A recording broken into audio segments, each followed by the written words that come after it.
L'illégalité du tabac est un problème très controversé en France. C'est difficile d'imaginer le Français stéréotypé sans une cigarette à la main. Mais en 2006, une loi a été passée pour un programme pour empêcher les jeunes de fumer dans quelques lieux publics. Le 1er février 2007, le tabac était interdit dans tous les lieux fermés et couverts accueillant du public ou dans les centres de travail. Le 1er janvier 2008, le tabac était interdit dans les lieux ayant un débit permanent de boissons à consommer sur place, comme dans les hôtels, les restaurants et les casinos. Les lieux sans tabac doivent avoir des emplacements réservés pour les fumeurs, sauf dans les lieux accueillant des mineurs, comme les écoles, et dans les établissements de santé, comme les hôpitaux. Comme aux États-Unis, l'âge légal pour acheter les cigarettes ou du tabac en France est 1008 ans.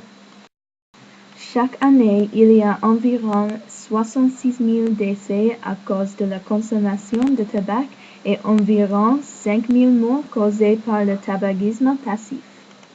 Pour beaucoup de Français, l'interdiction du tabac est une question de santé publique pour les employés et pour les patrons non-fumeurs. Mais pour quelques Français, l'interdiction est une imposition sur les droits des individus et les droits des établissements privés. Les fumeurs sont, en général, d'accord avec cette loi quand il y a des coins fumeurs. Cette loi a causé une baisse de la fréquentation des cafés et bars dans toute la France, mais aussi beaucoup de jeunes ont arrêté de fumer grâce à cette loi.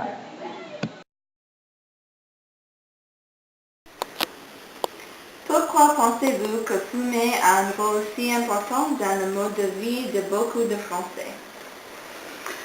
Je ne sais pas si c'est dans le mode de vie des Français, mais c'est vrai que ça donne, quand on est plus jeune, on a envie de fumer, parce que le geste, ça fait viril, ça fait homme. Oui.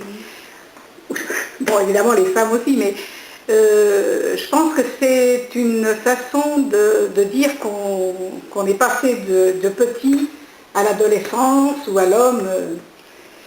Et c'est vrai que pendant des années, on pouvait fumer, c'était tout à fait normal, c'était même, je veux dire, ça gênait personne, on voyait ça à la télé, au cinéma, c'était normal. Depuis les lois, ça l'est moins et donc c'est plus difficile. Mais je pense que ça faisait partie de l'univers du Français, le Français fumait. Pourquoi est-il si controversé dans la politique de la France? Ah, mais là je pense que c'est pas que la France, ça doit être tous les pays, parce que d'un côté, le tabac ça rapporte beaucoup au gouvernement, et puis de l'autre côté, il y a la santé. Et la santé en France, elle est en déficit. C'est très très déficitaire, c'est pour ça que maintenant on a mis des mesures pour éviter que les gens fument, parce que fumer, ça veut dire maladie, ça veut dire coûter cher.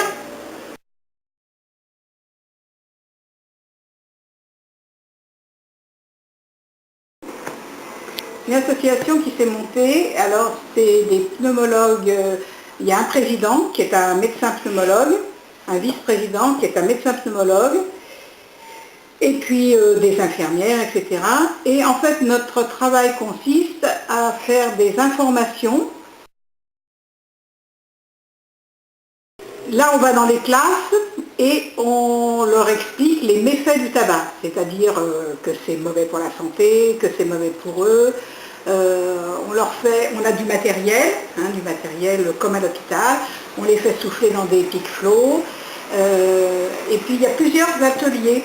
Alors nous, c'est l'atelier du souffle, on les fait participer. Il y a un atelier avec M. Meyer où où il leur explique. Il y a l'atelier de la course, ils font de la course à pied, pour voir qu'en fait, quand on fume, on a des poumons qui sont abîmés et on ne peut plus respirer correctement, donc on a beaucoup moins de possibilités de faire des choses puisqu'on a moins de souffle.